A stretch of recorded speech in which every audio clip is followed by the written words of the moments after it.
Silver light exploded from Alara's skin, not gradually, not with warning. One moment she stood on the stone platform in the Great Hall of Emberhaven, 8 months pregnant and wearing gold, and the next moment, ancient power flooded through her veins like liquid fire and turned the air around her incandescent. 800 witnesses dropped to their knees, not because anyone told them to, because their bodies understood before their minds did that they were in the presence of something older than pack, law older than territory disputes, older than the petty politics that had brought them here tonight. Something that had been sleeping in her bloodline for 3 generations and had finally inevitably woken up. Michael's hand tightened on her waist. She felt him through the bond, his controlled intensity transforming into something protective and fierce.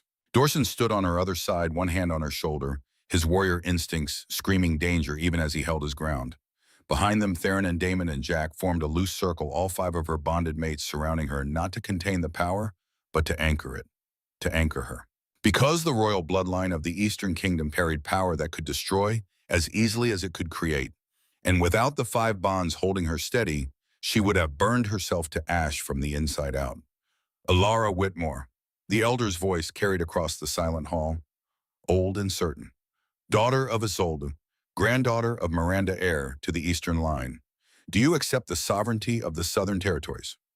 Her voice when it came did not sound entirely like her own. Deeper, resonant, carrying harmonics that made the spelled chandeliers above them flicker and sway. I do. The crowd inhaled as one. The Eastern Council delegation stood rigid near the front, her Aunt Seraphina's face carved from ice. They had tried to force her hand, had threatened to revoke Emberhaven's territorial rights, had demanded she dissolve her bonds and return east for an arranged marriage that would make her a puppet queen controllable by the council. They had underestimated her. All of them had. Then before these witnesses, the elder said, before the moon and the land and the bonds you carry, I name you queen. The silver crown touched her platinum hair, and the power surged again, brighter, hotter. And through the bond, she felt Michael's absolute certainty that this was right, felt Dorson's pride, felt the quiet approval of the other 3, and she smiled. Because 4 months ago she had been nothing, rejected, humiliated, cast aside in an ivory dress that her sister had sewn, stitch by careful stitch. And tonight she was everything. How did I get here, she said, and her voice echoed with something divine. Let me show you. The light flared once more and then settled, sinking back beneath her skin like a tide retreating. She was still Alara, still herself, just more. It started, she said, with a broken needle at midnight.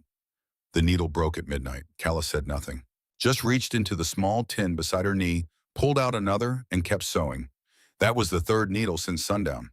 Alara watched her sister's fingers move in the lamplight, quick, certain, threading the ivory fabric with the kind of patience that looked almost like prayer, and felt something tighten in her chest that she couldn't name and didn't want to. You don't have to finish it tonight, Alara said. I know. Calla kept sewing. That was the end of that conversation. Alara turned back to the small, cracked mirror propped against the wall and looked at herself the way she rarely allowed. 24 years old, beautiful though she'd never quite believed it, platinum hair that caught moonlight even in darkness, eyes the color of winter ice pale blue, almost colorless in certain light. She had her mother's jaw and her father's absence, and 2 years of her life handed quietly faithfully to a man who had never once looked at her the way she deserved to be looked at. She had told herself it didn't matter, that Carlisle Ashford showed love differently, that patience was not weakness, that waiting was not loss. She had told herself a lot of things in 2 years. The claiming ball was not something you attended unless you were invited. And you were not invited unless someone intended to claim you. Carl had told her himself 3 weeks ago, his hand briefly at her waist, his voice low, that she would stand beside him at the Iron Court. That this year, finally, he would make it known. She had carried those words like something fragile, wrapping them in silence, refusing to examine them too closely in case they fell apart. This year, finally. Stand up, Calla said, and let me see the hem. Alara stood. The gown fell around her in ivory waves pieced together from 4 different bolts of fabric that Calla had found bartered for, and in one case simply refused to leave a market stall without. Every seam was hand-stitched. Every panel was deliberate. It was the most beautiful thing Alara had ever worn, and it had cost her sister 3 weeks of sleep and 2 months of savings. And Alara understood without either of them saying it that the dress was also an argument, proof of concept. Cala's quiet insistence that her sister was worth showing up for. It's perfect, Alara said. It's not finished. Cala bit the thread. Neither are you. Hold still. Outside, the wind had picked up. Through the thin walls of their lower quarter apartment, they could hear Iron Ridge coming alive. Carriages, voices, the distant percussion of ceremony assembling itself in the dark. The claiming ball began at the stroke of the second bell. Every pack in the Northern Territories would be represented. Alpha Kings and their courts. Old families and new alliances. The kind of room where a single moment could rewrite the entire architecture of a life. Alara's hands were steady. She had made sure of that. Done, Calla said, sitting back. She looked up at Alara with an expression that tried to be a smile and almost made it. You look like someone who belongs there. Maybe I do, Alara said. Calla opened her mouth, closed it, looked down at her hands, and in the silence that followed, in the careful way her sister chose not to say what she was thinking, Alara felt the first cold edge of something she couldn't explain. Her phone lit up on the table. A message from Carl. Don't be late, come alone. The second bell had not yet struck when Alara understood something was wrong. She felt it before she saw it. The way the crowd shifted as she entered. A subtle realignment of bodies and gazes that had nothing to do with her dress, and everything to do with what people already knew and she didn't. Conversations didn't stop.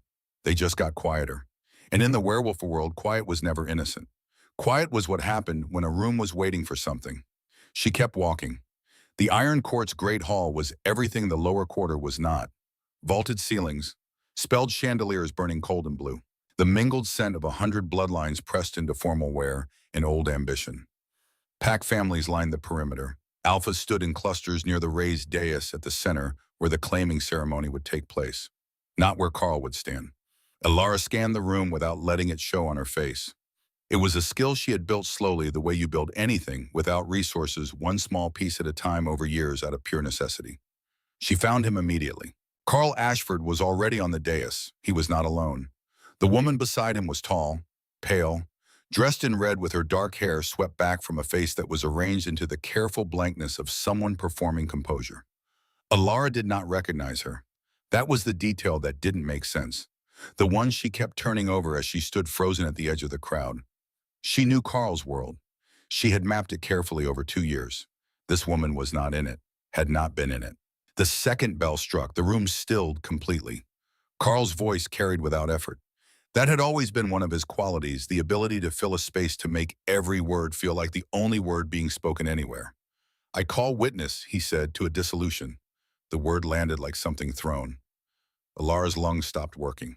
Around her, she felt the crowd react to collective intake, a ripple of turned heads, and she understood with sudden nauseating clarity why they had all gone quiet when she walked in. They had known. Every person in this room had known before she did what was about to happen to her. The informal partnership bond between Carlisle Ashford and Alara Whitmore. He continued, his eyes fixed somewhere above the crowd. Nowhere near her is hereby dissolved before witnesses. It was never formalized. It carries no legal weight. A pause so brief it almost didn't exist. It is over. Someone near Alara shifted, making room, creating distance, the way people stepped back from something that might be contagious. She did not move. She would not move. Carl's hand found the woman in red. His fingers closed over hers with the ease of something practiced. Something decided long before tonight. He turned to face her fully, and in his expression, Alara found the thing that would cost her the most. Not cruelty, not guilt, nothing. Blankness.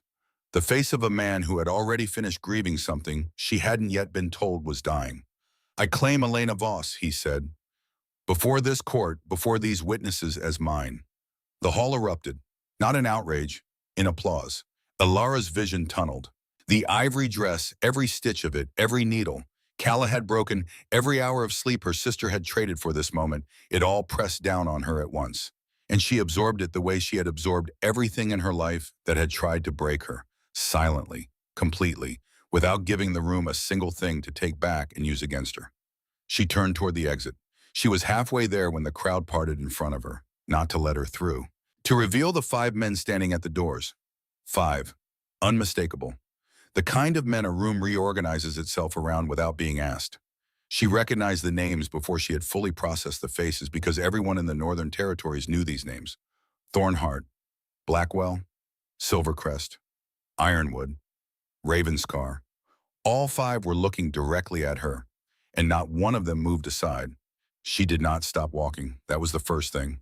The thing she would remember later in quieter moments as the one decision that night that had been entirely her own. Every other thing that happened would be done to her around her because of her. But the walking she chose. Spine straight, chin level, the ivory dress whispering against the stone floor with each step. And not one tear, not one tremor, not a single thing for this room to feed on. She closed the distance to the doors and stopped, because they did not move. Five men, shoulder to shoulder in a loose line that was not quite a wall but functioned as one. Tall, all of them, the kind of tall that didn't announce itself but simply occupied space in a way that made the space feel smaller. They were dressed for the occasion, but wore it the way powerful men always wear formal things, like a courtesy extended to the room rather than a requirement imposed on them. The one in the center spoke first. Alara Whitmore, not a question. Her name in his mouth like he had been holding it there waiting for the right moment to set it down. I don't know you, she said. Michael Thornhart. A slight incline of his head, dark eyes, unhurried, the kind of calm that isn't peace, it's control, absolute, impracticed. You will. She looked at him for exactly 1 second, then she looked at the door behind him. I'd like to leave. We know, said the one to Michael's left. He was leaner with a half-smile that suggested he found most things faintly amusing and had decided long ago that this was the correct response to the world. Jackson Ravenscar, and leaving would be a mistake. That's my mistake to make. Theron Silvercrest. The third one, quieter than the others, watching her with an intensity that felt less like interest and more like assessment, like she was a calculation he was working through in real time. We're not here to stop you. We're here because we were already watching when he did what he did, and what he did requires a response. Alara's jaw tightened. I don't need anyone to respond on my behalf. No, said the fourth, stepping slightly forward, broader than the others, a stillness to him that felt less like restraint and more like a loaded thing carefully set down. You don't need it. That's not why we're here. He paused. Damon Ironwood. The fifth hadn't spoken yet. He stood at the far end of the line and he was looking at her differently than the others. Not with calculation, not with that measuring quiet, but with something that was almost recognition, as if he had expected to feel whatever he was currently feeling and was not entirely comfortable with that fact. Dorson Blackwell, he said, his voice was low. And for what it's worth, I'm sorry for what happened in there. You didn't deserve that. The words hit differently than she expected. She had been braced for maneuvering, for the particular kind of male confidence that disguises acquisition as generosity. Sympathy she hadn't prepared for. She felt it move through her like something dangerous and pressed it flat before it could show. 5 Alpha Kings, she said, blocking a door. I'd like to understand what exactly is happening right now. So would we, Michael said, and something in his tone shifted just slightly, just enough to tell her that whatever composure he was wearing, there was something genuine underneath it, something that had been disrupted tonight in ways he hadn't anticipated. We came to this ball for reasons that had nothing to do with you, and then we saw you walk in. He stopped, glanced briefly at the others, continued. We need you to not leave yet. Why? None of them answered immediately. The silence stretched in a way that felt structural, load-bearing, and then from across the hall she heard it. Carl's voice cutting through the crowd noise like a blade finding the gap between ribs. Get away from her! She turned. He was moving toward them. Elena Voss forgotten. His face rearranged into something she had never seen on him before. Something raw and furious and entirely too late. And all 5 men behind her went very, very still. The hall went silent in the way that only happens when everyone present understands that something irreversible is about to occur. Carl moved through the crowd, and the crowd moved for him, parting without being asked the way it always had, the way Alara had once found impressive, and now recognized as simply the physics of a room responding to unchecked authority. He was broad-shouldered and pale-eyed, wearing the expression of a man who had decided something belonged to him approximately 3 seconds after deciding he didn't want it anymore. He stopped 6 feet from her.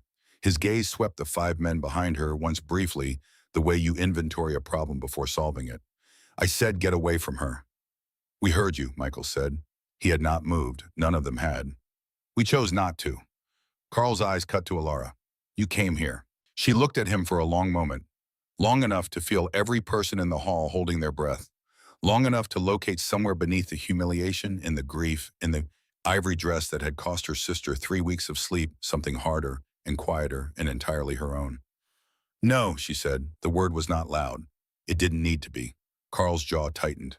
Alara, you dissolved the bond. Her voice was steady. She was almost surprised by it.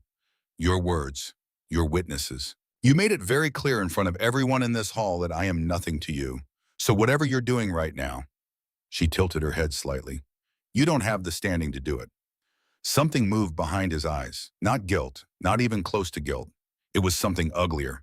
The specific fury of a man who has thrown something away and cannot tolerate watching someone else pick it up. He took a step forward. Dorson Blackwell moved first, not aggressively, just forward, positioning himself between Carl and Alara with the calm efficiency of someone who has done this kind of thing before and finds the mechanics of it unremarkable. That's close enough, Dorson said. You're in my territory, Carl said, his voice dropping into something dangerous. All 5 of you, standing between me and a woman who belongs to my pack. I'd think carefully about what you're doing. She doesn't belong to your pack, Theron said from the left. You just told the entire court she belongs to no one. Those were your words, your witnesses, your legal dissolution.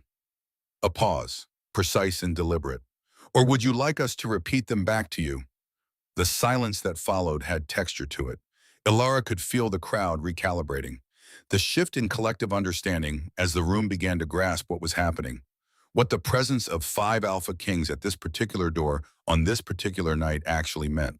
Carl understood it too. She watched it land on him. This isn't how this works, he said. It is now, Jack said pleasantly. You opened the floor, Carl. You made it a public matter. So now it's public. He glanced sideways at the other 4 with that faint, unhurried smile. We'd like to formally register our interest. Your interest, Carl repeated. In Alara Whitmore, Michael said. Formally, before these witnesses. He let that settle. Since you were so fond of doing things before witnesses tonight. The crowd reacted, not loudly but unmistakably. A current running through 400 people at once. Carl's face had gone the particular white of a man who has lost control of a situation he created. His hands were at his sides. His breathing had changed. And Alara, watching him from behind the line of 5 men who had inserted themselves between her and the worst night of her life, felt something clarify inside her chest. Not relief, not triumph. Something colder and more complicated than either. An elder stepped onto the dais. Old pack law, old voice. A contest of claim has been registered, he said. 5 challengers, 1 incumbent. He looked at Carl, who has already dissolved his bond before witnesses. A pause that lasted exactly long enough. The incumbent has no legal standing. Carl's head snapped toward the elder. Then I challenge on dominance grounds. All 5 of them. Tonight. Alara's blood went cold, because all 5 men smiled. What happened next took 4 minutes. Alara would not remember it in sequence. She would remember it in pieces. The way you remember something that happens too fast and too completely for the mind to file an order. Flashes, sounds, the specific quality of silence that follows something that cannot be undone. She remembered Carl moving first, the way the crowd collapsed backward to create a space that no one had formally agreed to create. The way the chandeliers seemed to burn colder, bluer, as if the spelled flame understood the temperature of what was happening and adjusted accordingly. She remembered Michael Thornhart stepping forward to meet him, and the sound a single dense impact that ended the first exchange in under 6 seconds. She remembered Jackson Ravenscar moving with a looseness that was almost elegant, almost bored. The way a man moves when the outcome has never genuinely been in question. Theron Silvercrest, precise and methodical disassembling Carl's defenses with the patience of someone who had already calculated every possible response and found them all insufficient. Damon Ironwood, who barely seemed to breathe differently, who handled the escalation with a quietness that was somehow more frightening than aggression would have been. And Dorson Blackwell, who was the last to move, and the one Alara could not stop watching because he looked the entire time like he would rather have been anywhere else. But like this was a thing being done not out of desire for dominance, but out of something that sat closer to principle. It was over before the elder had to intervene. Carl Ashford Alpha of the Iron Court man, who had stood on that dais 20 minutes ago and dissolved her like a footnote, was on one knee on the stone floor of his own great hall, breathing hard, his formal jacket torn at the shoulder, his pride in pieces in front of 400 witnesses. He looked up at her once. She looked back. She gave him nothing. He looked away first, The elder's voice filled the hall. Dominance challenge resolved. Carlisle Ashford retains no claim, no standing, and no right of contest in this matter. A pause. The floor belongs to the five. 400 people exhaled at once. Alara became aware in the silence that followed that every eye in the hall had moved from Carl to her. The weight of it was physical. She stood very still inside it and kept her hands loose at her sides and reminded herself quietly that she had survived every other thing that had tried to reduce her. And she would survive being looked at. Michael turned first. She had expected words, some formal declaration, another performance for the room, more of the public chess that had defined the entire night.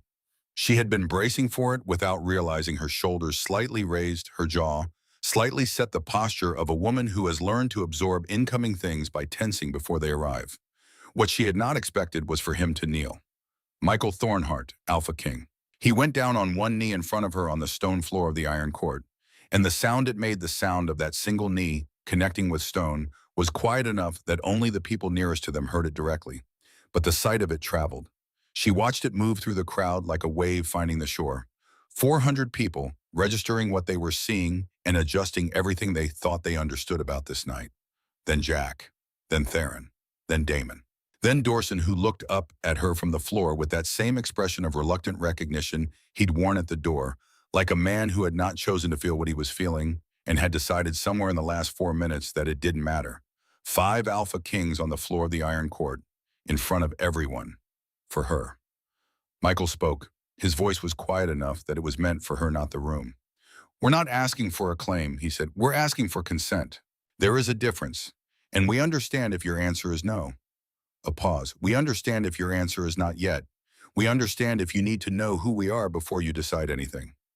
Another pause, and something in it that she hadn't heard from him before. Something unguarded. "What we are asking is that you don't walk out of this hall alone tonight. Not because we've earned anything, because you deserve to leave here as something more than what he tried to make you." The hall was so quiet she could hear the spelled flames above her. She looked at each of them in turn.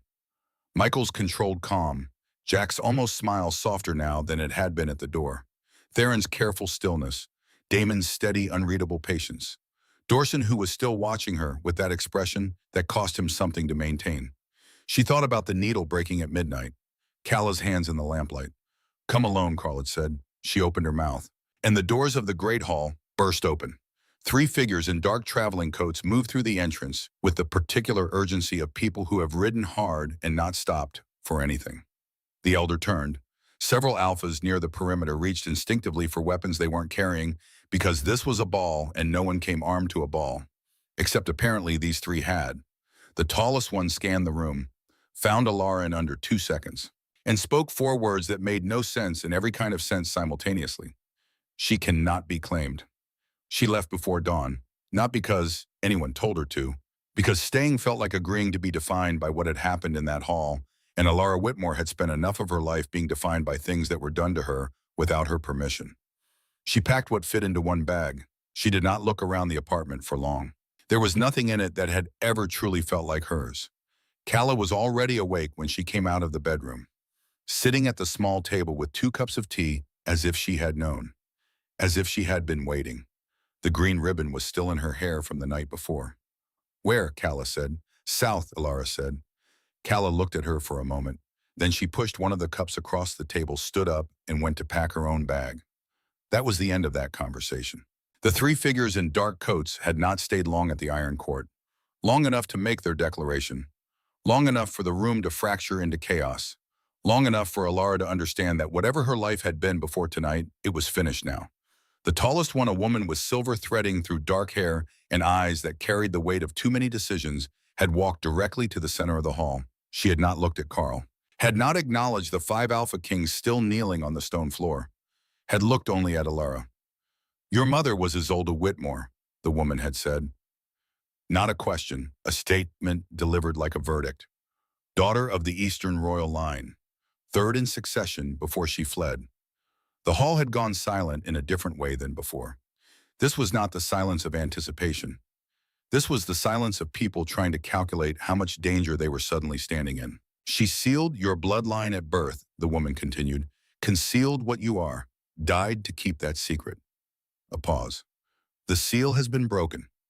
The Eastern Council has been notified. They will come for you. Who are you? Michael Thornhart had asked, rising from his knee with the controlled precision of a man reassessing a situation in real time. A friend of your mother's, the woman had said to Alara, still not looking at anyone else. Or the closest thing she had to one in the last years of her life. My name doesn't matter. What matters is that you are not safe here. Not in Iron Ridge, not in any northern territory. She had reached into her coat and produced a folded paper sealed with wax that bore a mark Ilara half recognized, something she had seen once as a child on the inside cover of a book her mother had kept and never explained. Go south, the woman had said, pressing the paper into Ilara's hands. To Ember Haven, show them this. They'll understand what you are before the council can twist it into something else. And then she and her two companions had turned and left as abruptly as they had arrived, and the hall had erupted into arguments and accusations in the particular kind of chaos that happens when the rules everyone thought they understood suddenly no longer apply. Alara had not stayed to watch it unfold. She had walked out of the Iron Court with her spine straight and the sealed paper burning in her palm, and the 5 Alpha Kings watching her go with expressions she could not read and did not have time to interpret. The landscape changed gradually and then all at once. That was how important things tended to change, Alara thought, watching the scenery shift through the cracked window of Kala's borrowed car. The iron-gray terrain of the north softened, trees thickened along the road. The air coming through the window carried something green and alive underneath the cold. She found herself breathing differently without deciding to, her shoulders dropping by increments she hadn't realized she'd been holding. Kala slept in the passenger seat for most of the second day. Alara drove and did not think about Carl, and thought about Carl constantly, and did not cry, which she considered a reasonable performance under the circumstances. On the third morning, they crossed into Southern territory at a checkpoint manned by 2 pack guards who were unexpectedly almost disorientingly polite. Not the performative politeness of people who have been told to be polite. Something easier than that. One of them recognized Alara's name when she gave it, said so without making it strange. We heard what happened, he said. Simple. Direct. I'm sorry. Welcome south. Then waved them through. Alara didn't know what to do with that. So she drove in silence for another 20 minutes until the road curved up into hills that were nothing like the flat industrial sprawl of Iron Ridge, and suddenly there it was. Ember Haven. Not what she had pictured. She had been imagining something fortified. Thick walls, the architecture of defense, a place that announced its own power through mass and height. What she found instead was a sprawling compound set into a hillside. Low buildings connected by covered walkways. Fire pits burning in open courtyards, where people were actually gathered, actually talking in the particular relaxed way of people who are not performing anything for anyone. The gate was open. A woman met them there. 40s, silver-streaked hair, the kind of face that had been through things and come out the other side with its humor intact. You're smaller than I expected, the woman said, looking at Alara. People keep underestimating me, Alara said. It's becoming a pattern. The woman smiled like that was exactly the right answer. Sarah, she said, come on, I'll show you where you'll be staying. The first hour was logistics, a room for each of them, modest and clean with windows that looked out over the hillside. Food that was actual food, not the performative cuisine of northern pack gatherings, but something slow-cooked and warm that tasted like someone had made it because they wanted people to eat well, not because they wanted people to be impressed. Kala ate 3 portions and said nothing, which meant she approved. It was in the second hour that it happened, the thing Alara had no framework for and could not immediately explain. She was crossing one of the open courtyards following Sarah toward what she'd been told was the main meeting hall when it hit her. Not a scent exactly, or not only a scent, something layered underneath scent. A quality in the air of this place that her body recognized before her mind had the vocabulary for it. Warmth, but specific. Safety, but earned rather than declared. The particular frequency of a place where people genuinely belonged to one another and had stopped needing to prove it. Her throat tightened unexpectedly. Embarrassingly. She stopped walking. Sarah turned, looked at her with an expression that was not surprised. First time, Sarah said. First time what? Feeling it. Sarah tilted her head slightly. The belonging, the real kind. It hits differently when you've been running on the counterfeit version for a long time. Alara said nothing. She was too busy making sure her face was doing the correct thing. It'll pass, Sarah said, and then it'll come back stronger. That's how it works here. She paused. You're safe, Alara. Whatever that means to you, whatever shape it needs to take, you're safe here. Ilara nodded once, tightly, professionally. And then Kala appeared at her elbow and took her hand without looking at her or saying anything. And that was the thing that almost broke her composure entirely. That small, quiet, uncomplicated gesture of her sister simply being there. She held it together. Barely. They followed Sarah into the meeting hall, and Ilara was so focused on maintaining her equilibrium that she almost didn't notice the four black vehicles pulling through the stronghold gates behind them. Almost. She turned, looked, and felt every carefully reconstructed wall inside her chest begin to crack at the foundation. Because Michael Thornhart stepped out of the first vehicle, then Dorson Blackwell, then Theron Silvercrest, then Damon Ironwood, then Jackson Ravenscar, all five of them, 3 days south of the Iron Court, standing in the one place she had come to because she thought no one would follow. And behind them, stepping out of a fifth vehicle, with the unhurried certainty of a man who has never once in his life arrived somewhere he wasn't meant to be, Carlisle Ashford. She did not run. She wanted to. Every instinct she had, the ones built from years of learning that when a situation compounds itself this quickly, something is fundamentally wrong, told her to move, to put distance between herself and the courtyard and every person currently standing in it. But her feet stayed where they were, because running would mean something. Running would mean she was afraid, and she had decided somewhere between midnight and dawn 3 days ago that she was done performing fear for people who had already taken enough from her. Carl saw her first. His expression did something complicated. Relief and possessiveness braided together in a way that made her stomach turn because she recognized it. She had spent 2 years misreading that expression as love. Michael saw her second. He said something to the others without looking away from her, low and quick, and whatever it was made Carl stop moving. Dorson Blackwell was already walking toward her. Not fast, not with the performance of urgency, just steadily, directly. The way he had done everything since the moment she'd met him at the door of the Iron Court, like a man who had made a decision and found the making of it costly and was proceeding anyway because cost had never been the point. "I know what this looks like," he said, stopping a few feet from her. "Do you?" she said. "It looks like we followed you, like we didn't respect what you needed." He held her gaze. "I want to explain, not to change your mind about anything. Just I think you deserve the actual truth. And I think you've been given a lot of things that weren't the actual truth. And I'm not willing to be another one of those." She looked at him for a long moment. Behind him, the other four had stayed by the vehicles. Carl had been redirected by Michael, she assumed, toward one of the outer buildings.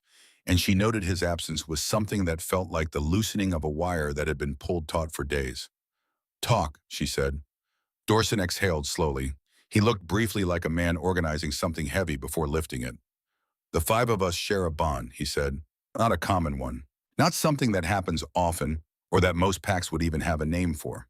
It developed over years, between 5 alphas who should by every political and territorial logic have been enemies." He paused. "We call it the shared mind. It's not telepathy. It's more like resonance. We don't hear each other's thoughts. We feel each other's certainties. When one of us knows something deeply and without question, the others feel the weight of that knowing even when we can't explain it." Ilara said nothing. She was listening with the part of herself she kept quiet and careful. The part that had learned to take information in without immediately deciding what to do with it. 3 months ago, Dorson continued, Michael felt something. He couldn't name it. He said it was like a frequency he'd never encountered before. Something that didn't fit any pattern he knew. It was specific, directional, like a compass finding north. He stopped. He told us. And when he described it, we all felt it too. Secondhand through the bomb, but real. We started looking. Looking for what? Ilara said, though she was already afraid she knew. For whoever was producing it. Dorson's voice was even. Careful. It took 2 months to trace. We didn't know it was you until 6 weeks ago. We didn't know your name, your face, your situation. A pause. We knew it was someone in Iron Ridge territory. Someone who was, he searched for the word, constrained, living smaller than they were built to live. The courtyard felt very still. We came to the ball because it was the only public gathering where we could move through Carl's territory without triggering a formal border challenge. Dorson said, "We weren't there for the ceremony. We were there to find you." Something shifted in his expression. Just briefly. Just enough. We didn't know what he was going to do to you that night. We didn't plan around it. What happened on that dais? His jaw tightened. That was not part of anything we anticipated, but you were already there. And Carl, Alara said, why is he here? Dorson's expression changed, something in it that she didn't have a name for, careful, waited. The face of a man about to set something down that had been dangerous to carry. Because Carl knows what you are, he said, what you actually are, what the bond we felt means, he paused. And if he tells you before we do, a sound from across the courtyard. Sharp, sudden, glass breaking. Then Carl's voice loud enough to carry aimed directly at her across the distance. Alara, I know what they haven't told you yet, and you need to hear it from me. She did not go to Carl. That was the first decision, and it cost her less than she expected, which told her something about how much 2 years of loyalty had actually been worth. That walking away from his voice across a courtyard required almost nothing. Almost. There was a residual pull, muscle memory more than feeling. The body's habit of orienting towards something it had mistaken for safety. She felt it, and she named it, and she did not move toward him. Dorson started to speak. She held up one hand. Not now, she said. She walked back inside. Calla found her an hour later sitting on the floor of their shared room with her back against the bed and her knees drawn up in the ivory dress which she had been too exhausted to change out of properly the night they left and had simply folded and packed and carried south like evidence spread across her lap. Calla sat down beside her on the floor without being asked. Carl is here, Alara said. I know. And the 5 of them. I know. And apparently I am... She stopped, pressed her thumb along one of the ivory seams. Something, I don't know what yet. Something they've been looking for. Something Carl knows about and was either hiding or... She stopped again. I don't know. Calla was quiet for a moment. Then what do you feel? She asked. I don't trust what I feel, Alara said immediately. I felt things about Carl for 2 years, and every single one of those feelings was working from bad information. That's not the same thing. It feels like the same thing. Feelings built on lies feel different from feelings built on nothing, Calla said with the particular precision of someone who was 22 and occasionally knew things that had no business fitting in 22 years of living. You know the difference, you're just afraid to use it. Alara said nothing. Outside, she could hear the compound settling into evening. Fire pits being stoked. Voices carrying across the open courtyards. The specific ambient warmth of a place where people genuinely inhabited their lives. That feeling from earlier, one that had hit her crossing the courtyard before everything had complicated itself, was still there, underneath the noise of the evening, quieter now but present, like a frequency that didn't stop broadcasting just because you'd stopped listening. She thought about what Dorson had said, a compass finding north, someone living smaller than they were built to live. She pressed the thought flat before it could open into something larger. I need to think, she said. You've been thinking, Calla said. For 2 years you thought yourself into staying somewhere that was shrinking you. Maybe thinking isn't the tool for this one. Alara looked at her sister, at the green ribbons still threaded through her hair, softer now, looser, fraying slightly at one end. At the face of someone who had sewn a dress stitch by stitch because she believed her sister deserved to walk into a room and be seen. If I'm wrong again, Alara started. Then you're wrong again, Calla said simply. But at least it'll be your wrong, not his. She changed out of the ivory dress at 9, folded it carefully, set it on the windowsill where the moonlight found it, turned it luminous, made it look like something that had not been through what it had been through. She stood at the window for a moment and looked at it. Then she put on something plain and dark and practical and went to find Sarah. Sarah was in the main hall. She looked at Alara's face and asked no questions, which Alara appreciated more than she could have explained. The 5 of them, Alara said. Where are they? Sarah told her. The chamber was on the east side of the compound. A large room with high ceilings and low lighting and the kind of architectural honesty that suggested it had been built for actual use rather than impression. All 5 of them were there, not arranged dramatically, not performing waiting, just present, occupying the space the way they occupied every space with that particular gravity that was not about size or volume, but about the specific weight of men who had stopped needing to prove anything. Michael looked up first. None of them spoke. Alara stopped in the doorway and looked at each of them in turn, the way she had at the iron court, and this time she let herself use the thing Calla had told her to use. The part that was not thought, not analysis, not the careful protective machinery she had built over years of needing protection. The part underneath all of that. The part that had felt something in that courtyard this afternoon and recognized it before she had the vocabulary. "I'm not here because I've decided anything," she said. "I want to be clear about that. I'm here because I deserve the truth, and I'm going to take it from whatever direction it comes from. On my own terms, in my own time." She paused, stopped, looked at the floor briefly, looked back up.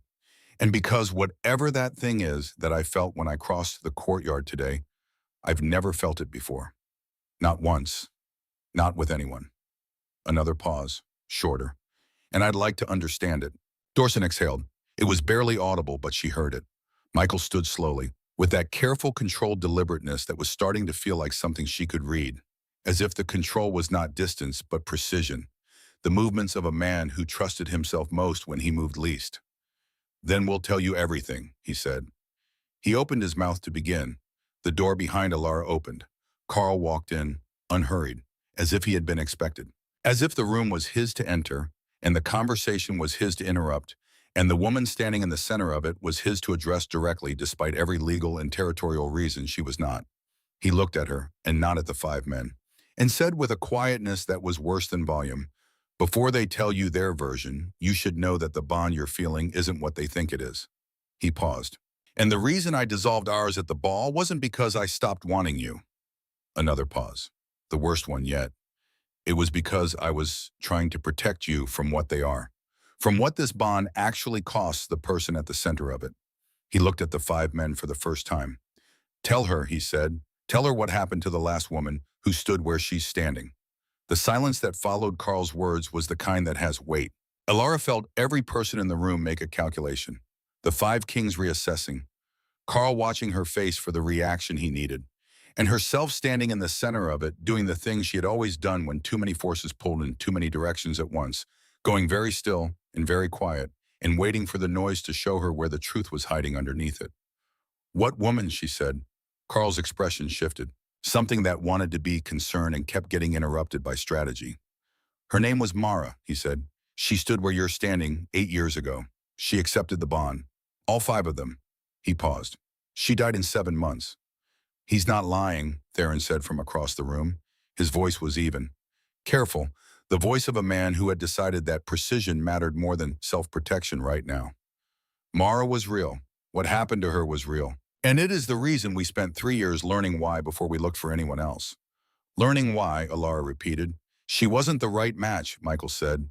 He was still standing, still controlled. But something in his jaw had tightened, and she filed that away. The first crack in the composure. The first sign of something that cost him. The bond requires a specific compatibility at a level that goes beyond personality or choice. Mara was someone we cared about, someone we believed in. But the bond itself rejected the match, and the strain of holding it. He stopped. "It was our failure, not hers." "And you believe I'm different," Alara said. "We believe the frequency is different," Dorson said. "We've spent 3 years learning the distinction. We didn't come looking until we were certain." She looked at Carl. "And you knew this," she said. "You knew what they were looking for. And you knew what, that I fitted, that I was—" The word felt strange in her mouth. "Compatible?" Carl held her gaze. "I've known what you are for 14 months. The room temperature dropped by several degrees. 14 months, she said, very quietly. "I was protecting you." "You were protecting me," she said, "while I spent 2 years. She stopped, pressed the sentence flat before it could become something she couldn't take back. "Not here. Not in front of all of them. You knew for 14 months, and you stayed. You kept me close. You let me believe—" She stopped again.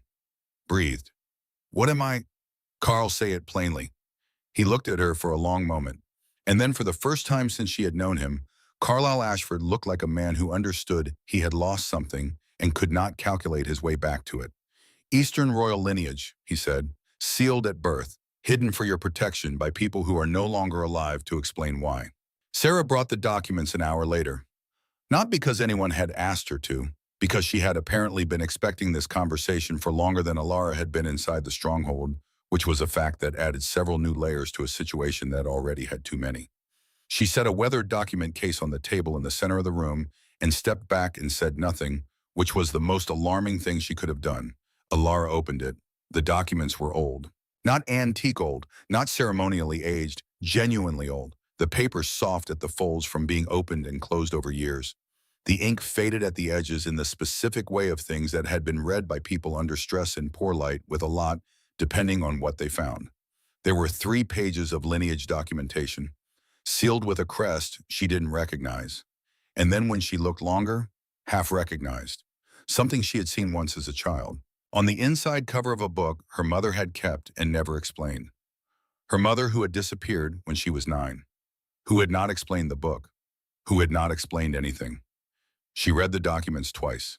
The second time more slowly, with the particular attention of someone who is checking whether the ground is actually there before putting their full weight on it. Then she set them down and looked at the crest again and felt something shift inside her chest. Not the warm resonance of the courtyard, not the tight grief of the ball. Something older and deeper and harder to name, like a door opening in a room she hadn't known existed inside herself. The Eastern Kingdom, old line, 3 generations of concealment, documented and witnessed and sealed with the signature of a royal council she had never heard of and could not have invented. Her grandmother's name was in the 3rd paragraph, her mother's in the 5th. Her own at the bottom in different ink added later by different hands. Under circumstances, the documents described only as protective necessity. Why was it hidden, she said, not to Carl specifically, to the room. It was Michael who answered. Because the Eastern line carries the anchor gene, he said, the one that makes the shared mind bond stable rather than destructive. There are maybe 4 bloodlines in the known territories that carry it. He paused. Someone knew what you were and decided you needed to not know. The question we haven't been able to answer is who made that decision and what they were afraid of. And what they're still afraid of, Theron added quietly. Alara looked up. Still, she said. Theron and Michael exchanged a look that lasted less than a second and contained an entire conversation. The concealment seal on those documents, Theron said carefully, was broken the moment you opened the case. Meaning what, she said. Meaning whoever placed it was notified. The fire in the wall sconce nearest the door guttered, went out, then the next one, then the next, moving down the wall in sequence one by one in the specific measured progression of something that was not a draft. Then every light in the room died at once. In the darkness from somewhere outside the compound walls, something howled. Not like a wolf, like a warning.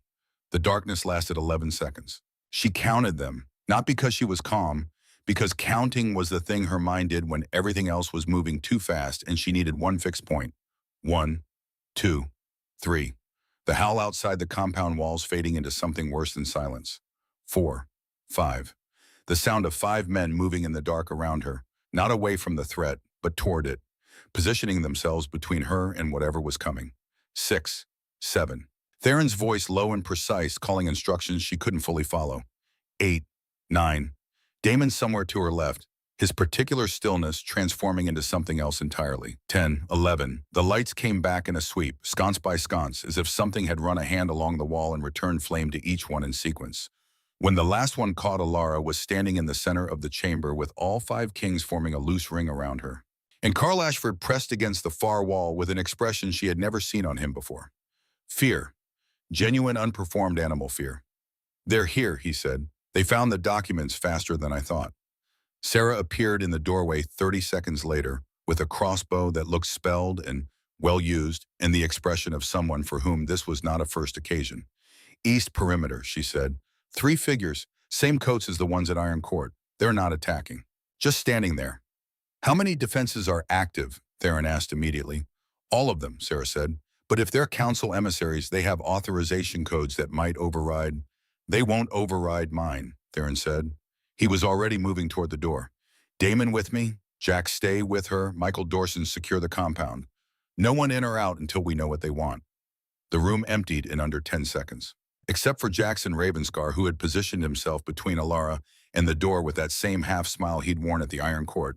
Except now it looked less like amusement and more like a man who had made a decision about what he was willing to die for. And Carl still pressed against the wall, looking at her with an expression she couldn't parse. You should have stayed in Iron Ridge, Carl said.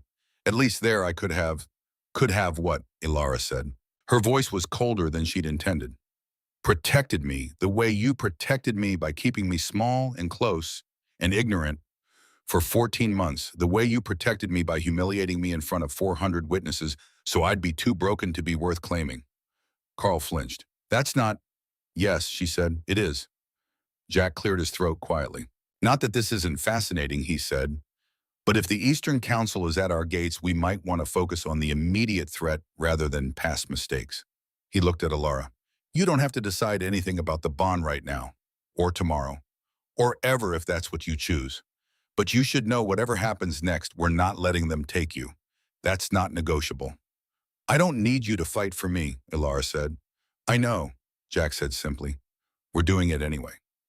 The figures at the east perimeter did not leave. They stood there through the night, three dark shapes just beyond the ward line. Not attacking, not retreating, just waiting. Alara watched them from a window in the main hall, while Theron and Damon worked on reinforcing defenses that apparently hadn't needed reinforcing in over a decade. She could feel the hum of magic in the air, the particular pressure of spelled barriers being woven tighter and tighter until the compound felt less like a sanctuary and more like a sealed box. Michael found her at dawn. He didn't say anything at first, just stood beside her at the window and looked out at the three figures who hadn't moved in 6 hours. They're waiting for you to come to them, he said finally. That's the protocol. Council emissaries don't breach territory without invitation. They make their presence known and wait for the summoned party to approach. And if I don't, they'll wait, for days if necessary, until you do. Alara was quiet for a moment. Tell me about Mara, she said. Michael went very still. Why? Because Carl was right about one thing. I deserve to know what happened to the last woman who stood where I'm standing. Michael exhaled slowly. He looked like a man deciding how much truth to give and settling on all of it. We met her at a gathering 7 years ago, he said. She was beautiful, smart, kind, an Omega from a minor northern pack who had been overlooked her entire life because she didn't fit the standard mold. He paused. We felt the pull, not as strong as what we feel with you, but present, real. We thought it was enough. What happened? We bonded her, all 5 of us. The connection formed, but it was, he searched for the word, incomplete, like a bridge built with missing supports. She could feel us, but the resonance was wrong. It caused her pain, physical pain at first, then psychological. She started losing herself in the bond, couldn't tell where we ended, and she began. His jaw tightened. We tried everything, breaking the bond, reducing it to only 1 or 2 of us. Nothing worked. The anchor gene stabilizes the connection, but only if the bloodline compatibility is exact.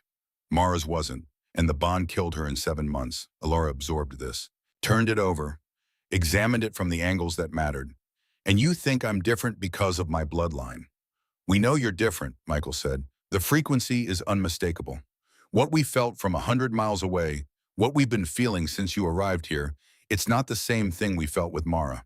It's stronger, cleaner, like the bond recognizing its other half. He turned to face her fully.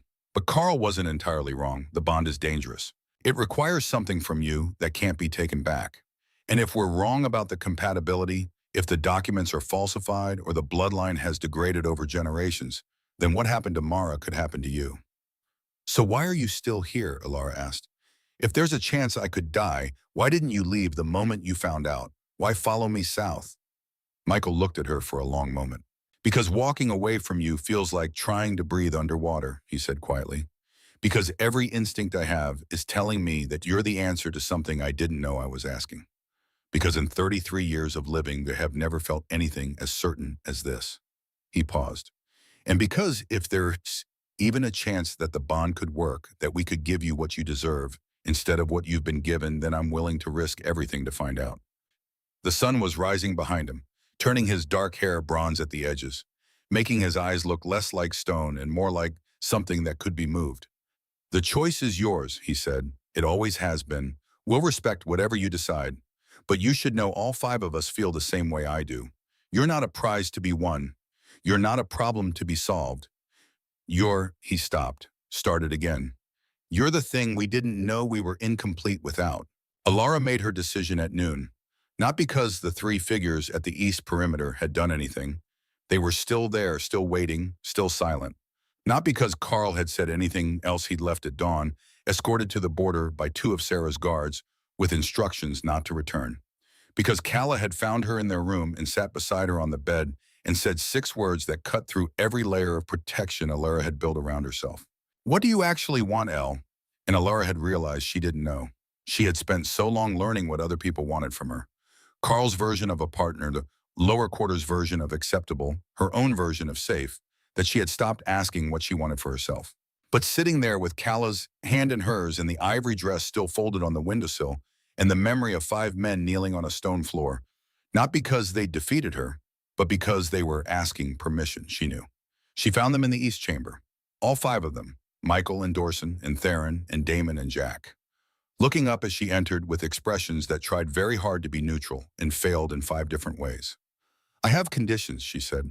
Michael's mouth curved, just slightly, the first real smile she'd seen from him. Of course you do, he said. Let's hear them. She took a breath. No permanent marks without my consent. No decisions made about my life without my input. If the bond causes me pain, any pain at all, we stop immediately and find a way to break it. And if I decide at any point that this isn't working, you let me go. No arguments, no convincing, you just let me go. Agreed, Michael said without hesitation. All of it, Dorson added. Every word, said Theron. Damon nodded once. Jack's smile was wider now, genuine. You're smarter than you look, Elara Whitmore, he said. Though to be fair, you look pretty smart. She felt something loosen in her chest, something that had been wound tight for longer than she could remember. I want to understand the bond before I commit to it fully, she said. Start slow, one at a time maybe. See how it feels. Make sure I'm not going to. She stopped. Die, Theron finished quietly. That's reasonable. We can do that. I'll go first, Michael said, if you're willing. Elara looked at him, at the controlled intensity, the dark eyes that had been watching her since the moment she walked into the Iron Court. The man who had knelt on a stone floor and asked permission instead of taking what he could have claimed by force. Why you, she asked. Because I'm the one who felt you first, he said simply. Because the bond started with me. And because if something goes wrong, if the compatibility isn't right, I want to be the one who bears the cost of finding out. She understood what he was offering, what he was risking. Okay, she said, tonight. Michael came to her room as the sun set. He knocked, waited for her to answer, didn't enter until she said yes. He stood in the doorway with the kind of stillness that suggested he was actively restraining himself from moving too fast, from assuming too much, from doing anything that might make her feel like the choice was being taken from her. Are you sure? He asked. I'm terrified, she said honestly. But yes. He stepped inside, closed the door behind him. The room felt smaller with him in it, not claustrophobic, just occupied, by someone whose presence had gravity. We'll go slow, he said. As slow as you need. The bond won't form fully unless we both choose it. Until then, it's just chemistry, she offered. His mouth curved again, that almost smile. Something like that. He crossed the room, stopped an arm's length away. Close enough that she could smell him pine and winter storms, sharp and clean and impossibly appealing in a way that made her body respond before her mind had finished analyzing. May I touch you? He asked. She nodded. His hand came up slowly, cupped her jaw, thumb brushing her cheekbone with a gentleness that felt almost reverent, like she was made of something precious that required careful handling. You're shaking, he said quietly. I know. Do you want me to stop? No. He leaned in slowly, giving her time to pull back, to change her mind, to decide this was too much, too fast. She didn't pull back. His lips brushed hers, soft, careful. The first kiss, nothing like what she'd expected. Not demanding, not claiming. Just asking, learning, mapping the shape of her mouth with his as if memorizing something he'd been waiting a long time to find. She made a sound, small, involuntary. His control cracked, just slightly, just enough that the next kiss was deeper, hungrier, his other hand sliding into her hair, tilting her head back, his body pressing closer, not trapping her, but surrounding her, making her feel small and safe and wanted in a way she had never felt with Carl. She kissed him back, let her hands find his chest, felt the muscle underneath the fabric, the heat of him, the barely restrained strength that he was keeping carefully leashed because she'd asked him to go slow. Elara, he murmured against her mouth, her name like a prayer, like something sacred. Don't stop, she whispered. He didn't. His hands moved with deliberate patience, as if he had all the time in the world and intended to use every second of it learning her. The fabric of her shirt whispered against her skin as he eased it upward, pausing at her ribs, waiting for permission. She gave with a nod she could barely manage because her breathing had forgotten how to work properly. The shirt came off, then his. She had seen powerful men before Carl had been built like someone who spent time maintaining an image. But Michael was different. Scars across his ribs, old ones. The kind you got from actual fighting, not training. Proof of a life lived outside the carefully managed performances of pack politics. "You're staring," he said, that almost smile again. "You're worth staring at." He kissed her again, deeper this time. Walked her backward until her legs hit the bed and she sat looking up at him and felt something shift in the dynamic. The vulnerability of the position. The way he was standing over her, backlit by lamplight, looking down at her with an expression that was hunger and restraint, braided so tightly together, she couldn't tell where one ended and the other began. "Lie back," he said quietly. She did. He followed her down. One knee on the bed between her legs, his weight supported on his arm so he wasn't crushing her, just hovering close enough that she felt surrounded by him. Pine and winter, heat and controlled strength. "I'm going to touch you," he said against her throat. "Tell me if you want me to stop." His hands slid down her ribs, over her stomach, paused at the waistband of her pants. His eyes found hers in the dim light. Asking, always asking. She nodded. The button opened. The zipper descended with a sound that seemed impossibly loud in the quiet room. His hand slipped beneath fabric and she gasped, actually gasped, at the first touch of his fingers against bare skin. "Breathe," he murmured. "I've got you." She tried, failed. His fingers moved with the kind of precision that suggested he'd done this before and paid attention to what worked. Slow circles, steady pressure, building something inside her that felt like heat and lightning and the edge of something she'd never quite reached with Carl because Carl had never particularly cared whether she reached it. Michael cared. She could tell by the way he watched her face. The way he adjusted pressure and rhythm based on the sounds she was making. The way he murmured encouragement against her skin. "That's it. Let me hear you tell me what you need," like her pleasure was the only thing in the world that mattered right now. The pressure built and built and built until she was arching against his hand and making sounds she'd be embarrassed about later and not caring because everything had narrowed to the single point of contact in the man creating it. "Michael." "I know," he said. "Let go, I'm right here." She shattered. The orgasm hit like something physical, waves of it rolling through her entire body.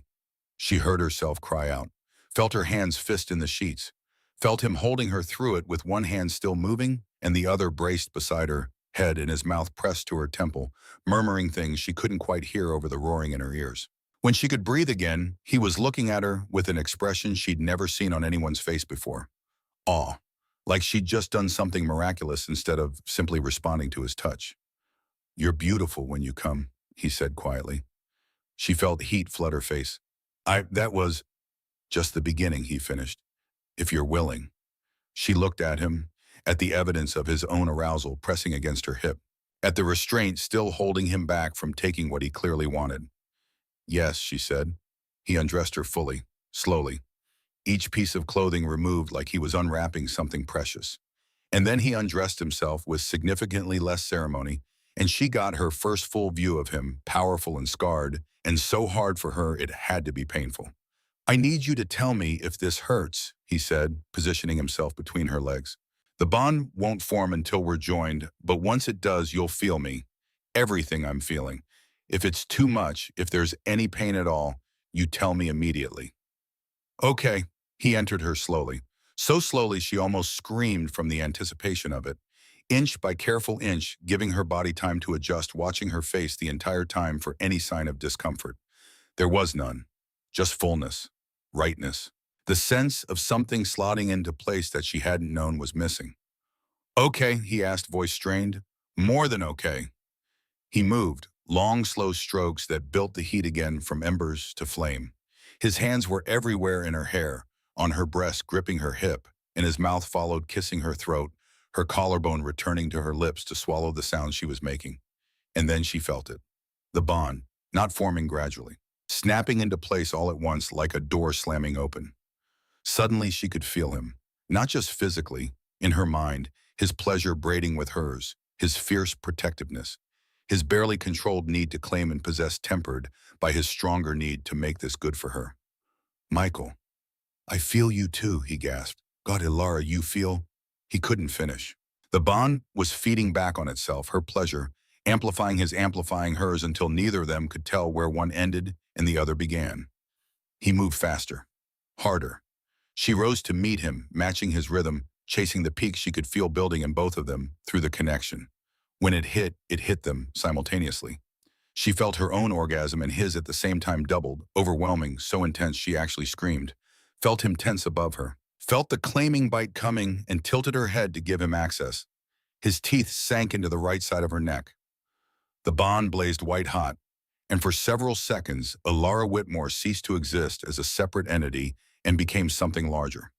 Something that was her and Michael and the space between them all at once.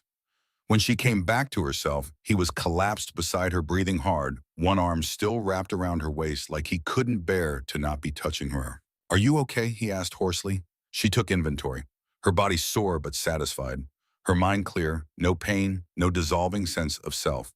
The bond present and warm and stable, humming quietly at the edges of her awareness like background music. "I'm okay," she said. "Better than okay." He pulled back enough to look at her, really look at her. And then he smiled fully genuinely, the kind of smile that transformed his entire face. "You're mine now," he said softly. "If you'll have me, I'll have you," she whispered. And she meant it.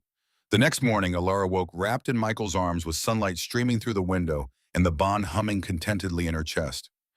He was already awake, watching her with an expression that made her feel seen in a way she'd never experienced. "How do you feel?" he asked. She did another inventory. Still no pain. Still herself. Just more. Connected. Anchored. "Good," she said. "Really good." His hand came up to cup her face, thumb tracing the claiming mark on her neck already healed, but visible a silver crescent that caught the light. "No regrets and none, Mika." He kissed her, soft and deep. Through the bondage she felt his relief, his joy, his absolute certainty that they'd made the right choice. When they finally emerged from the room, the other four were waiting in the main hall. Not hovering, just present, their expressions careful. "Well," Jack said finally. "Are we down one bond partner, or do we get our turn?" Jack Dorson said warningly. But Alara laughed, actually laughed, the first real laugh she'd had in days. "You get your turn," she said, "if you want it." The relief that swept through all four of them was visible. "When you're ready," Michael said beside her, his hand found hers, squeezed. "No rush. The bond with me is stable. We can take as long as you need before adding the others." But Alara looked at Dorson, at the warrior, who had been the first to apologize at the Iron Court, who had explained the bond in the courtyard, who looked at her like she was something precious he was afraid to break. "Tonight," she said to him, "if you're willing." His eyes went dark with something that might have been desire and might have been reverence, and was probably both. "I'm willing," he said. The claiming with Dorson was different. Where Michael had been controlled and patient, Dorson was intense and demanding. Not rough, he asked permission at every step the same way Michael had, but there was an urgency to him, a hunger that Carl had never shown her. "I've been waiting," he said against her throat as he pushed inside her for the first time. "Feeling you through Michael's bond, knowing what you felt like, wanting this." She gasped as he seated himself fully. Bigger than Michael, different angle. Her body stretched and accommodated and responded in ways that surprised her. "Move," she breathed. "Please." He did. Where Michael had made love to her with careful precision, Dorson took her with a warrior's confidence. Deep, powerful strokes that hit something inside her that made her see stars. One hand fisted in her hair, not painful, just controlling, holding her where he wanted her. The other, gripping her hip hard enough to leave marks. "Tell me if it's too much," he growled. "It's not God, it's not—" The bond snapped into place on a particularly deep thrust, and suddenly she had two connections. Michael's steady warmth on one side, Dorson's fierce protectiveness on the other. She could feel both of them distinct but intertwined, and it was overwhelming in the best possible way. Through the bond with Michael, she felt his approval, his satisfaction that she was being pleasured. His complete lack of jealousy because he understood, they all understood, that this was how it was supposed to work. Dorson's claiming bite landed on the left side of her neck, mirroring Michael's mark. The bond blazed. She came screaming his name, and when she came back to herself, she had two anchor points. Two men whose emotions she could feel humming in her chest. Two parts of something larger that she was becoming. "Still okay?" Dorson asked, still inside her, still holding her close. "Still okay," she confirmed. He smiled. It transformed his face from stern warrior to something softer. Younger. "Good," he said, "because I'm nowhere near done with you yet." Over the next 3 weeks, the other bonds formed. Theron claimed her on a rainy afternoon in the library, surrounded by books about Eastern royal history and ward magic. He was methodical about it, explaining each step as he undressed her, telling her exactly what he was doing and why. The bond works best with complete transparency, he said, fingers tracing patterns on her bare skin that made her shiver. No secrets, no hidden intentions, just truth. His claiming was slow, thorough. He made her come 3 times before he finally allowed himself release, and by the time his teeth sank into her neck, the bond formation was almost gentle. A click of recognition rather than an explosion. Through the bond with Theron came clarity, sharp focus. The ability to think through problems with precision she'd never had before. Damon claimed her in near silence. He came to her room at sunset, knocked once, entered when she said yes. Looked at her with those steady dark eyes that seemed to see everything. "I'm not good with words," he said. "That's okay," she replied. "Show me instead." He did. His claiming was reverent, worshipful. Hands that knew exactly where to touch to make her melt. A mouth that praised her without speaking, mapping every inch of her skin with kisses. When he finally entered her, it was with a gentleness that made her throat tight. "Precious," he murmured against her hair. "So precious." His bond felt like a heartbeat, steady, calm, the thing underneath everything else that kept the rhythm going. Jack made her laugh even during the claiming. "You know," he said, pausing with his hands on her hips and his body poised at her entrance, "I've never done this with an audience before." She could feel the other four through the bonds, not watching exactly, but aware, present. "Does it bother you?" she asked. "Not even a little," he said with that irrepressible grin. "Just wanted to make sure you knew they're all incredibly jealous right now." Through the bonds, she felt Michael's amusement, Dorson's resigned exasperation, Theron's dry acknowledgement that yes, Jack was correct, and Damon's quiet agreement. Jack's claiming was joy, pure uncomplicated pleasure. He made her feel light, free, reminded her that this didn't always have to be serious and intense, that sometimes sex could be fun and playful and still mean everything. When his bond clicked into place, it felt like laughter, like the sun breaking through clouds. 5 bonds, 5 men, 5 distinct personalities and flavors, and types of love woven together into something she carried in her chest like a constellation. And she was still herself. More herself actually than she'd ever been. But the 3 figures never left the eastern perimeter. 6 weeks after Alara had arrived at Emberhaven, a 4th figure joined them. Taller, dressed in finer clothes, authority radiating even at a distance. Sarah came to find Alara during breakfast. "That's Seraphina Whitmore," she said quietly. "Your aunt, your mother's sister. She's counsel." Through the bonds, Alara felt all 5 of her mates snap to attention. "What does she want?" Alara asked, though she already knew. "Same thing the others want, you, but she has the authority to issue a formal summons. If you don't respond within 48 hours, she can petition to have Emberhaven's territorial rights suspended." Michael was beside her immediately, coming through the door so fast he must have run from wherever he'd been. "They can't." "They can," Sarah said.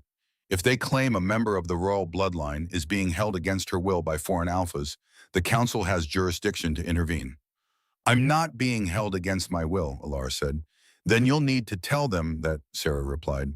In person. Through the bonds, she felt Michael's protective fury, Dorson's warrior instinct to fight Theron's rapid calculation of legal angles, Damon's steady calm, and Jack's unusual seriousness. "We stand with you," Michael said through the bond, "whatever you decide." She appreciated that, but this was something she needed to handle herself. Alara walked to the eastern perimeter at dawn the next day. All 5 of her bonded mates wanted to come with her. She'd refused. This was something she needed to do alone. To prove to them, to herself, to the council figures waiting beyond the wards that she was not a prize to be fought over, not a pawn to be moved, not a victim requiring rescue. She was a queen who had chosen her consorts, and she would make that choice known. Seraphina Whitmore was tall and cold and beautiful in the way that expensive things are beautiful, perfect and untouchable and utterly without warmth. "Alara," she said when Alara crossed the ward line, "I am your Aunt Seraphina, your mother's younger sister." "I know who you are," Alara said. "Then you know why I've come. To drag me back to a kingdom I've never seen for a marriage I never agreed to." Seraphina's expression didn't change. "To offer you your birthright. The Eastern throne has been held by regents for 25 years, waiting for Isolde's daughter to come of age. You are the rightful queen. That is not negotiable. Ooh, and the marriage, A formality, a political alliance that strengthens the bloodline and secures the succession. I'm already bonded, Alara said, to 5 alphas. Completely. Permanently. The anchor gene has accepted them. For the first time, something moved behind Serafina's eyes. That's not possible, she said. The 5 bond is unstable. It requires a perfect genetic match, Alara finished. I know. I am that match. The bond is stable. I am not in pain. I am not dissolving. I am stronger than I have ever been. Serafina stared at her. You don't understand what you've done, she said finally. The council will never accept this. A queen bonded to 5 foreign alphas. You've made yourself a political disaster. Then the council can adjust their expectations, Alara said, because I'm not dissolving my bonds. I'm not marrying whoever you've chosen, and I'm not returning to the East unless it's on my terms. You don't have terms, Serafina said coldly. You have a duty. No, Alara said. I have a choice, and I'm making it. She turned to walk back toward the wards. If you cross that line, Serafina called after her, I will petition the council to revoke Ember Haven's territorial status. Every wolf in that compound will become rogue, unprotected, subject to hunting rights. Alara stopped, looked back. Then I'll give you something else, she said. 48 hours. Send your official delegation. I'll present myself before the council and answer their questions. But it will be here on neutral ground with my mates present. And when they ask me what I want, I will tell them the truth. She paused. That I choose to be queen. On my terms. With my bonds intact. Serafina's jaw tightened. You're making a mistake. Then it's my mistake to make, Alara said, and walked back through the wards. What followed was 48 hours of preparation. Theron worked with Sarah to reinforce the compound's defenses. Not just wards, but legal documentation. Precedent from old pack law. Arguments about sovereignty and consent and the rights of bonded mates. Michael coordinated with the 5 packs of the Southern Alliance, calling in favors, ensuring that when the Eastern delegation arrived, they would see a united front. Dorson trained the compound's guards. Not for battle, they all hoped it wouldn't come to that, but for the specific kind of choreographed display that would make it clear Ember Haven was protected. Damon worked with the healers, ensuring they had supplies ready in case things went wrong. And Jack used his diplomatic skills to spread word through the territories, making sure that everyone knew what was happening, that the Eastern Council was trying to force a queen, that Alara Whitmore had chosen her mates freely.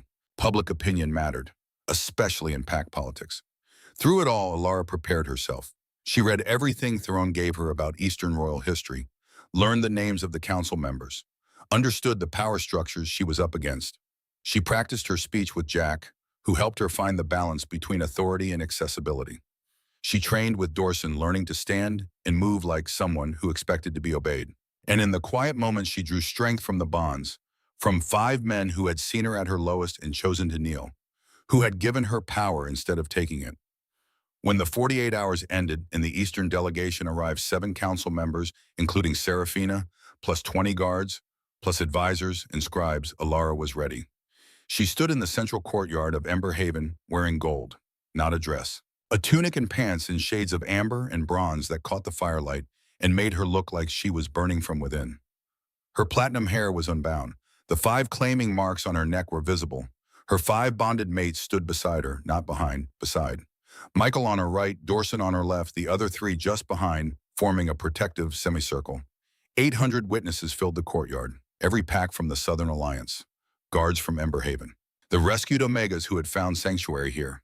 Calla standing near the front with a young guard named Marcus, who had been courting her for weeks. The elder who had presided over Carl's humiliation stepped forward.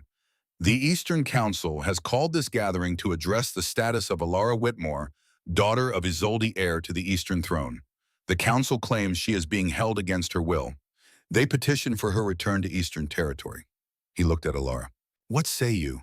This was it, the moment everything hinged on. Alara stepped forward. I am not being held, she said. Her voice carried across the silent courtyard. Not loud, not shouting, just present, undeniable. I came to Ember Haven of my own free will. I have stayed of my own free will. I have bonded to these 5 alphas of my own free will. She paused. The Eastern Council claims I have a duty to return, to accept an arranged marriage, to let myself be controlled by people who hid my identity from me for 24 years. Another pause. I reject that duty. A murmur ran through the crowd. I am a daughter of the Eastern royal line, she continued. That is true. The anchor gene runs in my blood. That is also true. But my bloodline does not make me a pawn. It makes me powerful, and I choose to use that power here, in the South, with the men I have chosen to stand beside me. Serafina stepped forward. You don't understand what you're throwing away, she said. The throne, the kingdom, your mother's legacy. My mother's legacy, Ilara said quietly, was running from you, from a council that wanted to control her. She died of protecting me from that same fate. She looked at each council member in turn. I honor that sacrifice by claiming my sovereignty, not as a puppet queen in a kingdom I've never seen, but as a free woman who chooses her own bonds, her own territory, her own future. She felt the bonds flare with her mate's pride. I will acknowledge my Eastern bloodline, she said. I will maintain diplomatic ties with the council, but I will not dissolve my bonds. I will not accept an arranged marriage, and I will not return east unless it is as a visiting dignitary, not a conquered subject. The crowd was absolutely silent.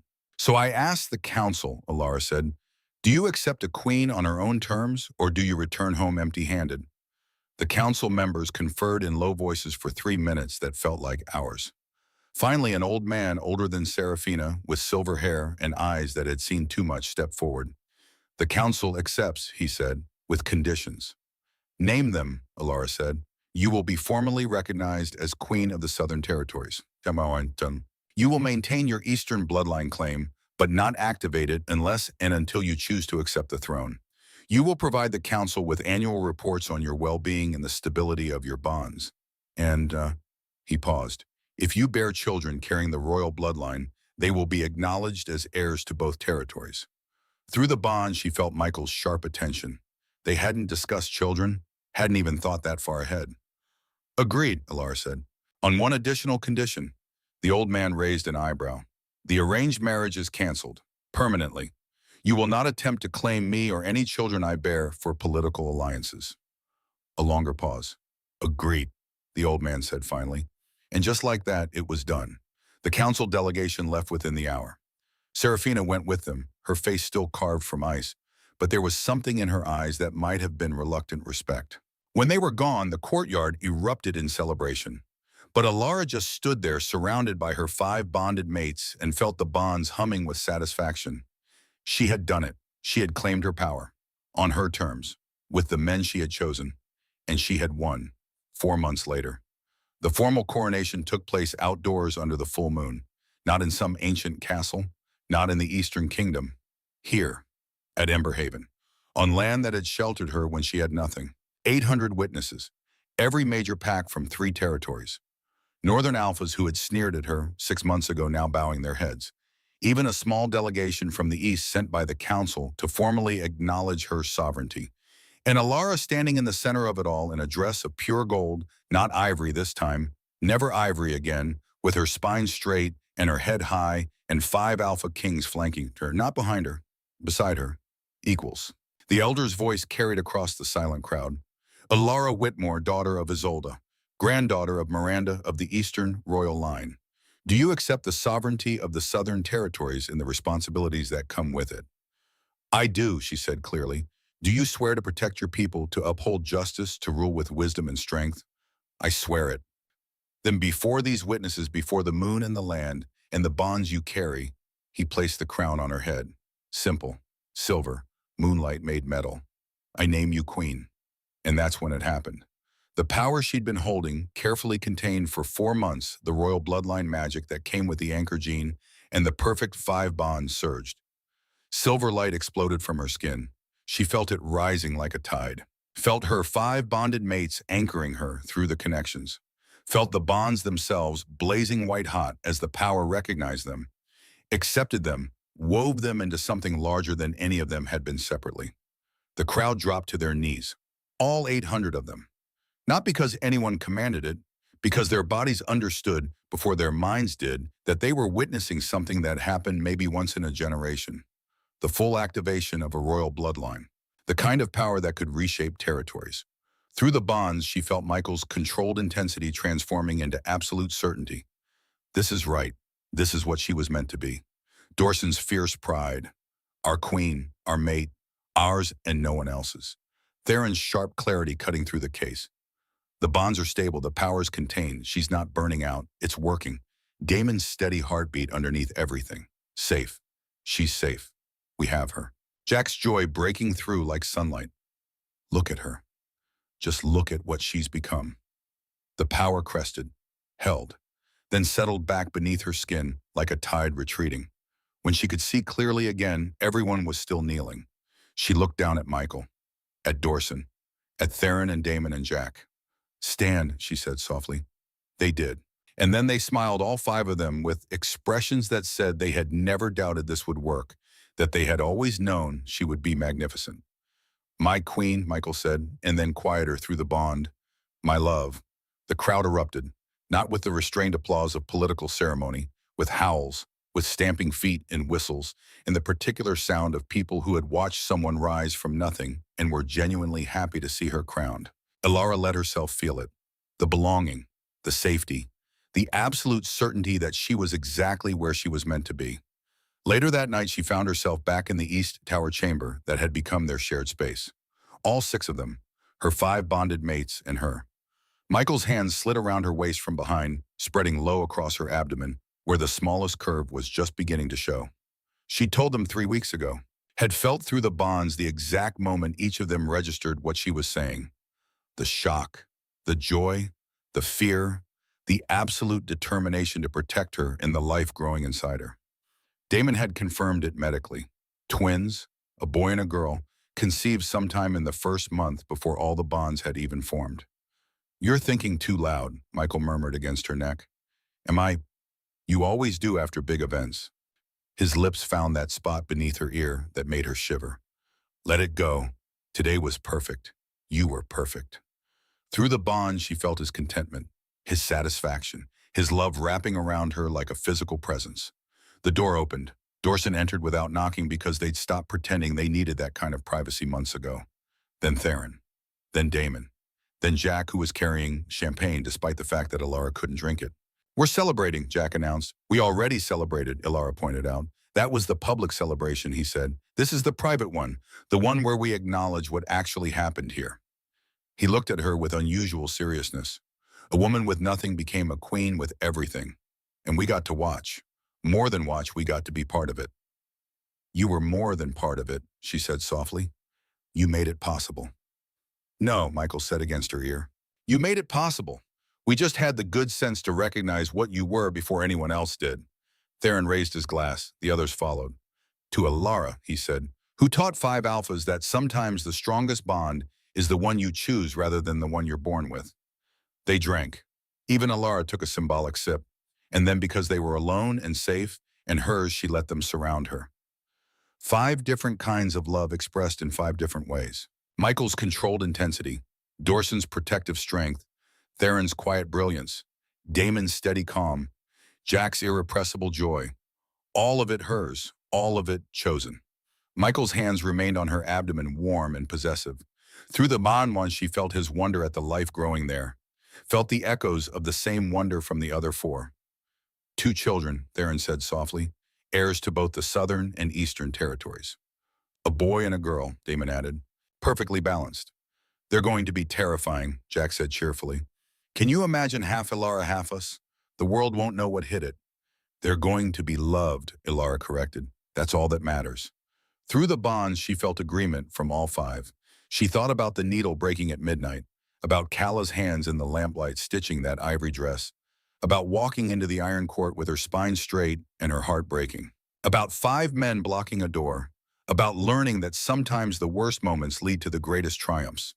I love you, she whispered into the space they'd created. 5 voices answered in near-perfect unison. We love you too. And Elara Whitmore, daughter of Isolde, Queen of the Southern Territories, bonded mate to 5 Alpha Kings, smiled, because she had learned the most important lesson of all. Sometimes the woman with nothing becomes the woman who has everything. Not because someone gave it to her, but because she was always meant to wear the crown. She just hadn't known it yet, 6 months later. The twins were born on a moonless night in early autumn. Kala was there holding Elara's hand and refusing to leave even when the labor got difficult. Sarah directed the healers with calm efficiency. And all 5 of her bonded mates stood vigil outside the birthing chamber, connected to her through the bonds, feeling every contraction, every moment of pain, every surge of determination. When the first cry split the air high and indignant Alara felt the bonds flare with her mate's overwhelming relief. The second cry followed 30 seconds later, quieter, more thoughtful. A girl, the healer announced, placing the first twin in Alara's arms. Perfect and healthy. A boy, Sarah said, bringing the second. Just as perfect. Alara looked down at her children, at the tiny faces and platinum hair and eyes that would probably lighten to match hers, and felt something settle in her chest. This was it. The legacy. The future. The proof that she had not just survived, but thrived. The door opened. Michael entered first, moving like a man who had been holding his breath for hours and could finally exhale. His eyes found hers, then dropped to the twins, and his expression did something that made her chest ache. Wonder. Pure, uncomplicated wonder. The other 4 crowded in behind him, all of them looking at the children with identical expressions of awe. Meet your sons and daughters, Ilara said softly, because that's what they were. The children belonged to all of them, conceived through the bond, carried by her but protected by all 6 of them.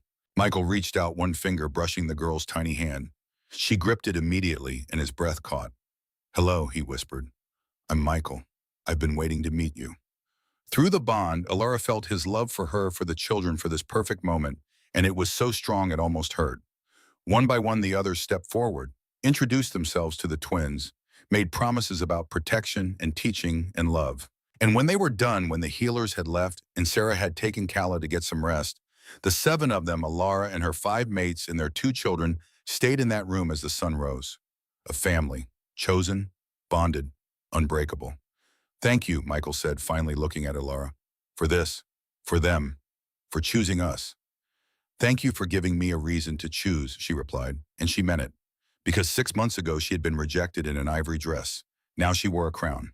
And she had learned that sometimes the things you lose were never meant to be kept. And sometimes the things you gain are worth every moment of pain it took to find them.